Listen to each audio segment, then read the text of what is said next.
message ni Francis Leo Marcos ha. Sa mga buzzer lang to. Ito mga buzzer ni Francis Leo Marcos. Maiksi lang yung message ni Francis Leo Marcos. Gusto nyo mabasa? Babasahin ko yung message ni Francis Leo Marcos. Ito message ni Francis Leo Marcos. Yan o. Babasahin ko to ha. Itong message sa akin ni Francis Leo Marcos.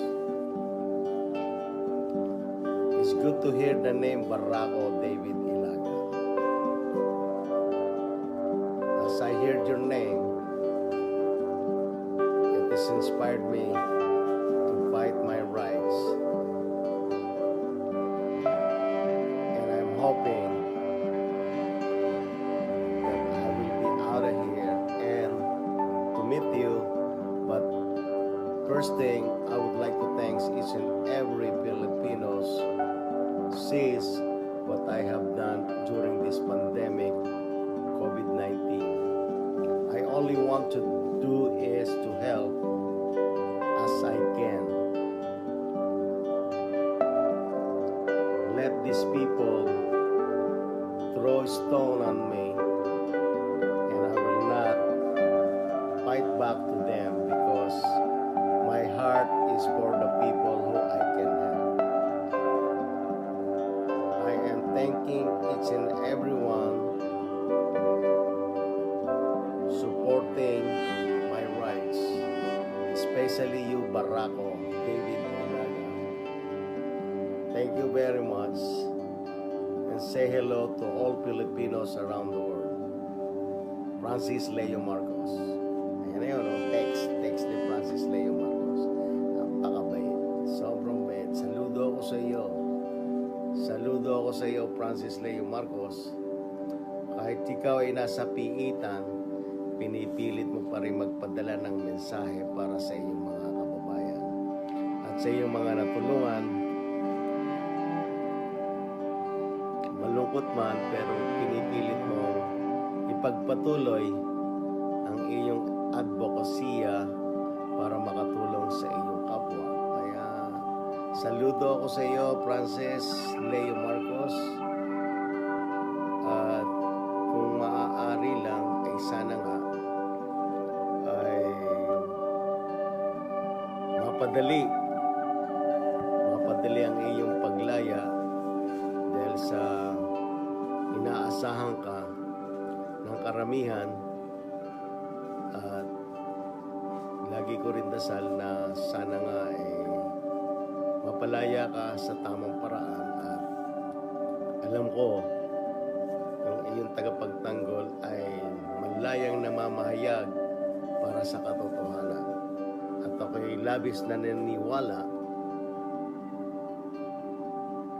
na ikaw ay mapapawalan sala.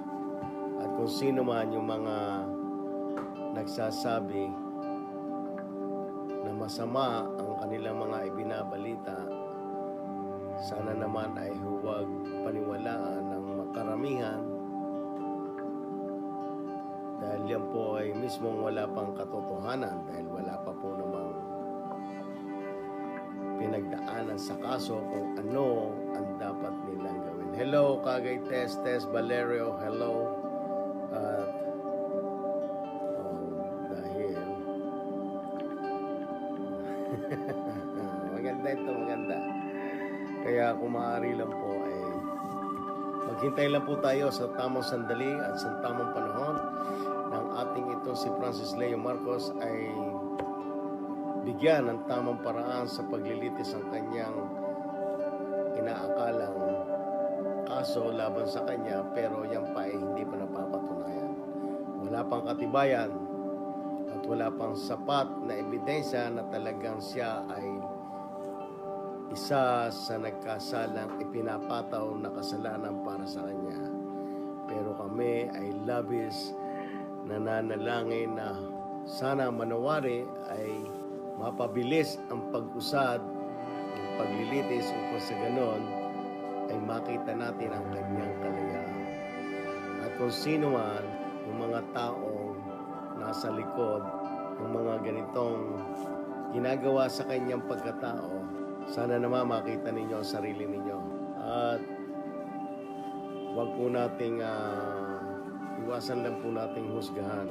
Dahil po masakit po sa isang damdamin na isang tao na mahusgahan nung wala pang katibayan. Kaya nga po tayo meron the truth and the fact is to be come out. But wala pa po tayong masasabing isang katibayan na I always say this, that he is still the innocent man until he is proven guilty in the court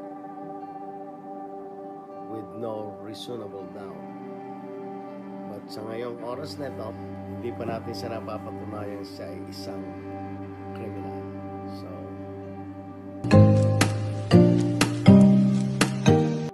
ang sabi niya, this answer your question on the matter of criminal libel. Una, the latest Supreme Court decision on criminal libel, Manila Bulletin versus Victor Domingo, has adopted a more lenient attitude toward comments directed at public figure and or public official. The Supreme Court said to avoid the self-censorship that would necessarily accompany strict liability for erroneous statement, no? Mga maling statement. Rules governing liability for injury to reputation are required to allow an adequate margin of error by protecting some inaccuracies.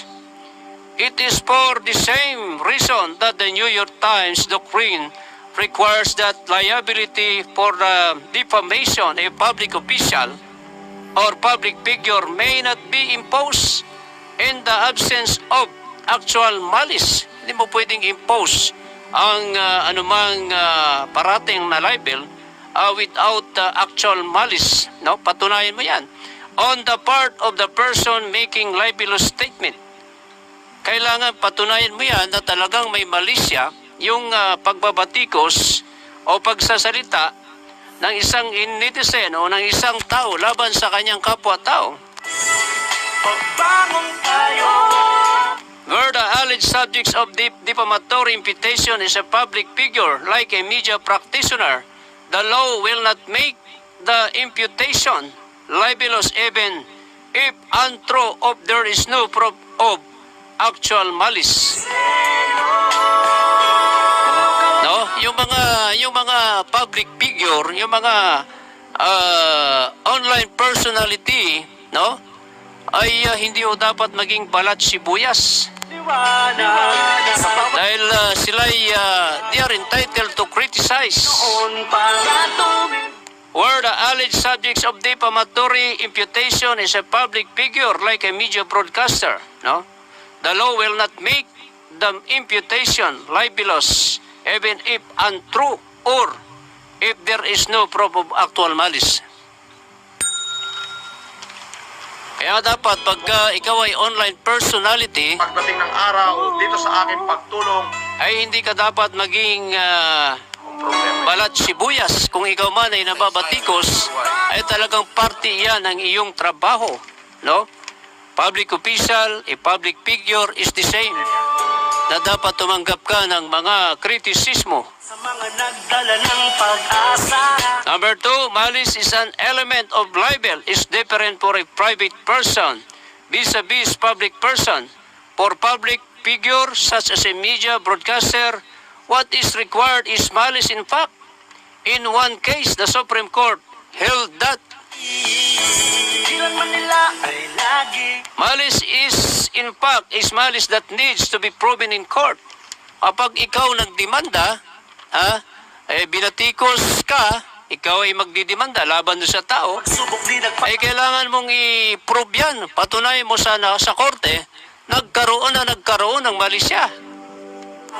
It applies when libel complainant are public figure who needs to show that defamatory statement made against them were motivated by a positive desire and intention to do harm. No? Ay kung talagang may mga motibo yan o may mga intention ka na saktan mo o hiyain mo yung tao, ay patunayan mo yan. Kayanin kahit na anumang hamon. Halimbawa na lang sa Yuchenko versus Manila Chronicle. Sinasabi dito, easy to claim libel, but it is hard to establish. No? Madali magsampa ng libel, pero mahirap itong i-establish. Kay FLM, Radisa. If the complainant is a media practitioner who is certainly public figure, there would be no probable cause for filing Kasi alam ko na malinis ang hangarin mong dala. a criminal information against anyone who gives a comment against a media practitioner unless malice is in fact is shown, no?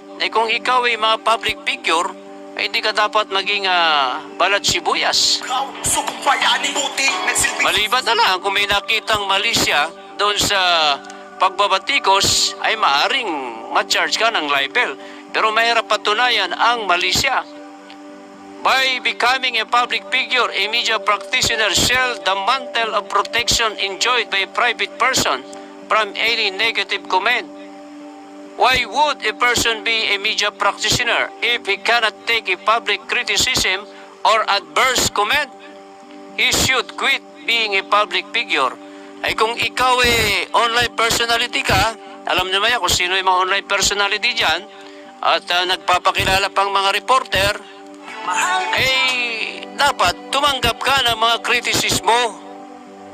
Asahan mo na may mga kritisismo ka. Laban tayo. At kung hindi mo matanggap yung mga kritisismo ng mga netizen, ng mga taong bayan, ay kailangan mo nang umalis bilang isang media practitioner, bilang isang online personality. Supot na humihila sa iyo. Yun po yun, no? Kaya nga, lahat ng mga nagla-libel, alam nyo, pag nag-libel kayo, karamihan po dyan dismiss, no? Kaya ako'y napakarami ko pong libel, lahat dismiss Kasi yung mga libel na yan ay pananakot lamang, yan ay elemento o paraan para takutin ang isang individual na siya'y wag mong batikusin. Para hindi ka na magbatikos, papailang kanya ng libel. Halimbawa, binabanatan si Pedro ng isang broadcaster. Pero alam naman ni Pedro na yung si Pedro ay may mga illegal na ginagawa. Binanatan siya ng broadcaster. Pero totoo, yung binabanat ni Pedro, ay hindi magtatagumpay yun. Lalo't ikaw ay public figure, or broadcaster, no? So yan ay may apply natin yan doon sa mga online personalities. Sino-sino ba yung mga online personality dyan? Sino-sino ba yung mga nag-aaway-aaway dyan? Pwede natin may apply yan. Hindi ka pwede mag-file ng libel at wala kang karapatan na manalo sa pagpapile mo ng libel kung lalo't na ikaw may ginagawang masama. Number 3, truth is an absolute defense to libel claims because one of the elements that must be proven in defamation suit is falsity of the statement. If a statement is true, it cannot be false, and therefore there is no prima facie case of defamation. Thus, if a public figure comments fraud and public comments about the fraud, the discussion of what is true can never amount to libel. Ikaw na inasahan. Ngunit ano ang nangyari? Sinasabi natin, dapat hindi ka malat sibuyas. Nasa likod mo lang kami. So better not dirty your hands. Hindi ka dapat, wag mo dapat dumihan ang iyong kamay. Wag ka dapat gumawa ng mga mali na ginagawa mo kung anong mga kailigilan para ikaw ay hindi punahin ng taong bayan. Ulitin ko So better, ulitin ko So better not dirty your hand. Huwag mong dumihan ang iyong kamay. If you don't want people to talk about how dirty your hands. Para hindi ka mapag-usapan, huwag kang gumawa, huwag dumihan ang iyong kamay. Para hindi ka mabatikos sa mga tao na marumi ang iyong kamay. Yun yun. Pumunta naman tayo sa cyber libel crime. Law on Libel Section 4, Letter D, Number 4 of Republic Act 10175 merely echoes Article 355 of the Revised Penal Code. nothing new. Bayani ka. Wiretapping should be complainant resort to wiretapping or hacking to obtain evidence against another party. The cyber crime law says, ayon sa Section 18, exclusionary rule, any evidence procured without a valid warrant or beyond the authority of the same shall be inadmissible for any proceeding before any court or tribunal. Such evidence would be inadmissible, meaning it can be used in any proceeding. Yun, malinaw po yan. At ang sabi nga dito, na ang wiretapping, kung ang isang complainant ay kumuha o mag-hack ng mga katibayan laban sa isang partido para gawing ebidensya, maaari ba? Malinaw kasi yan sa sinasabi natin sa Section 18, yung exclusionary rule, ang anumang katibayan na nakukuhang walang warrant or beyond the authority of the same ay hindi maaring tanggapin sa anumang paglilitis sa korte. Malinaw na ang mga nasabing katibayan ay hindi tatanggapin o hindi magagamit. Yun o yung sinasabi doon sa binasa natin kanina sa cyber libel doon sa number 5 na ating binasa. Yun ang sulat pa rin ni Attorney Abraham Espeo kay Ma'am Yama, no? At isa pa doon sa sinasabi dito sa cyber libel na if a media practitioner is engaged in untruthful reporting, he cannot seek protection from public criticism. He would be, if a media practitioner engaged in lawful reporting, he cannot seek protection from public criticism. He would be no grounds of successfully sue for libel. No? In the case of Siriaco versus CAGR, the Supreme Court held that to this end, the publication of subject of advertisement by petitioner and limb cannot be deemed by this court to have been done with actual malice, aside from the fact that the information contained in said publication was true. The intention to let the public know the character of this radio commentator can at best is subsumed under the mantle of having been done with good motives and for justifiable ends. The advertisement in question falls squarely within the bounds of constitutional protected expression under Section 4, Article 3, and thus acquittal is mandated. At atin po itong isa-summarize at malinaw po dito na talaga namang sabi nga, kung ang isang media practitioner ay makikibahagi sa anumang untruthful reporting, yung mga walang katotohanan na yan, hindi siya maaring humingi ng proteksyon para sa mga pambabatikos ng publiko. Hindi rin siya magtatagumpay para makapaghain ng libelo. Yan po ay ayon sa case ng Siriaco versus CAGR 1289 sa korte ang magsasagawa noon. Yun ang sinasabi natin. Bayan ng katotohanan ay pagkakamali. Kaya kailangan huwag kang gumawa ng mga mali para hindi ka, ika nga, mayroon kang Diyan lang ang Panginoon para karapatan na magsampa ng libel. Pero kung ikaw ay nagsisinungaling, napatunayan, ay talagang masasampang ka. O, halimbawa, yung a broadcast journalist could not sue for libel where the said journalist was engaged in malicious reporting. No?